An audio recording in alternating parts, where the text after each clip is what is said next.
He was Chad Johnson, then he was Chad Ochocinco, and now he's back to Johnson again, I guess. Is that right? I believe so. Out of football last year. But certainly a guy, I mean, even if you're a casual football fan, you know who this guy is. Good receiver, but a lightning rod for discussion and controversy. He got a tryout for 2 or 3 days with the Montreal Expos, and they've offered him a contract, and they have a deal. Here's the general manager of the Alouettes. Here's Jim Popp. James, how are you? I'm doing great, Bob. How are you doing? Excellent, thanks. So let's go to the beginning of this. Who contacted who? Did Chad or his people contact you and ask for a look? Did you get in touch with him? How'd it work? Kind of interesting enough. I mean, there was an understanding. We had him on the negotiation list. He was tweeting some stuff out there publicly. We had not contacted him. I really didn't know how to contact him. I didn't want to do it publicly. But the funny thing is that he was working out with Chris Carter at his facility in Boca Raton, and Chris calls me out of the blue and goes, "Hey, Jim, who has the rights to Chad Johnson? Does anybody have the rights?" And I said, "We do." And he said, "Get out of here." He says, "This guy can still play." And that it just went from there. So, I had Chris really talk to him. I had Chris work him out for a few days and monitor him, and then he called me back. He says, "You really need to take a look." And then we talked, and then I invited him up to Vero Beach, and kind of like on a 3-day job interview, and we went through the process to see where both parties were, to see if it was a fit.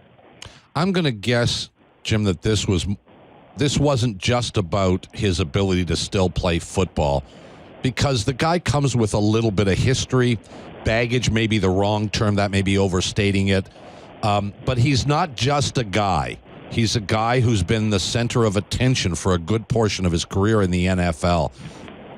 Was that part of the evaluation, too? His character, personality, etc.? Well, yes. I mean, we do that with all players. We try to find out as much as we can about each guy. We go through a very thorough process. We don't find every little thing. We don't have the resources to do that in the CFL. But, people he's played for, people he's played with, we talk to all those people to try to get a real sincere understanding. Now, what you get, Chad Johnson, this. I mean, right now he's a very humbled person. He wants to play football. But the Chad Johnson that everybody knows, Ochocinco, I guess in some ways I'm not comparing the player, comparing the media machine, is kind of like a Deion Sanders. Yep. And, these are marketing geniuses of their own kind. But what people, what the normal fan or even and most media people cover these guys knew this. I mean, Chad Johnson is a tremendously hard-working guy. That's why he's a 6-time Pro Bowler. He didn't get that because he's Ochocinco. He's a hard worker, doesn't miss meetings, stays at every practice till the very end, doesn't take time off. And that's what Deion Sanders was. I mean, now when the lights came on, the showmanship came out, and they sold themselves in many different ways. And you either liked him or you disliked him. But that's what we knew about him before he came. And when he came, he's very humbled. He's very hungry. He doesn't want to end his career the way it did. He didn't care about money. He just wanted to be on a team that accepted him with another chance.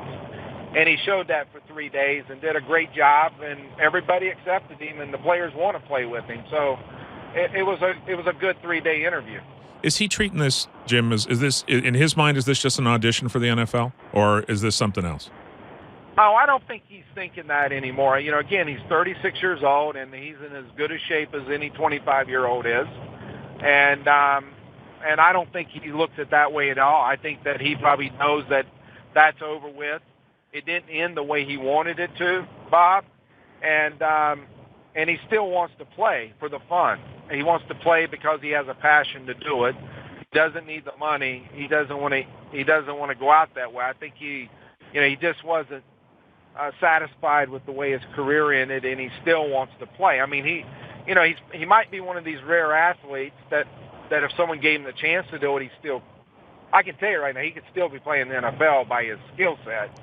And he might be one of these guys that, it's like Damon Allen, Anthony Cavalier could play till they're 40, 41 years old, 43 years old. I mean, he's in phenomenal shape, and he takes care of himself, and you can tell. And so he's a little bit of not the norm when it comes to his being at the level he is at his age.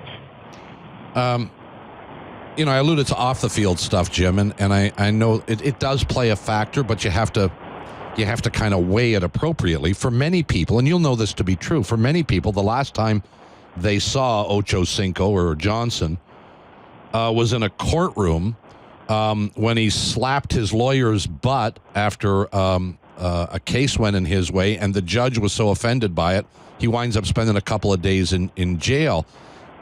It's sort of a reflection of the kind of Ochocinco show that we saw while he was in the National Football League, but off the field of play. I'm sure you're aware of that. It's still played on the news from time to time. How do you mitigate that? What do you think of that? How does it play into your decision-making process? Well, we go through this process with a lot of players and a lot of employees, just like I'm sure within the business that you're in and any business that exists. What we do have is a very, very high-profile athlete that's followed by, my understanding, 3.5 million Twitter followers. One of the highest profile followed pro athletes in the world. And so he'll be the first to tell you he made a mistake. He's very ashamed of his mistakes, and I'm not speaking for him, but he's very humbled, and he wants to do good, and he's very apologetic. And it took away something he loved. So he just wants an opportunity to get back on the field. But to answer your question thoroughly, we go through that process with all players, and there's a number of players that aren't that high profile that have those issues, that are playing in the NFL, NHL, NBA, Major League Baseball, and the CFL, that don't get repeated and played over and over and over. And it's a year to year, even to see if you get a work permit for them to come to play in the CFL. Yeah. But they're on, as we all are, doing our job on audition at all times and performance rating to maintain and how you represent that team. Now, we are a team and an organization that have given people second chances a number of times. And we are willing to help people better themselves, and that's part of our process from the owner down.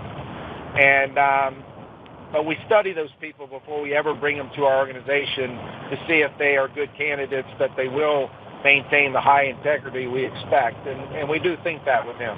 I only got about 30 seconds. I need a fairly quick answer to this one. The story we have is he's got a 2-year contract. I'm assuming it's 1 plus an option. Is that true? Yeah, correct. And are there conditions under which Ochocinco Johnson could get out if an NFL team showed interest maybe after the first year? Never discussed. He never brings it up, and he made it very clear it's not about playing in the NFL. He doesn't need money. He just wants to be a part of some place that wants to be a part of him, and he wants to show good and do well. Jim, good of you to take time for us today. We appreciate it as always. All the best. Talk to you soon, I hope. My pleasure as always. Thank you. Jim Popp, the general manager of the Montreal Alouettes. What do you make of it? Well, Jim they have taken chances on guys. He brought Lawrence Phillips in, who has had a far more checkered past than Chad Johnson. And he didn't. It worked out for a while. He played reasonably well for them. Jim Popp is very good at finding guys who fall through the cracks.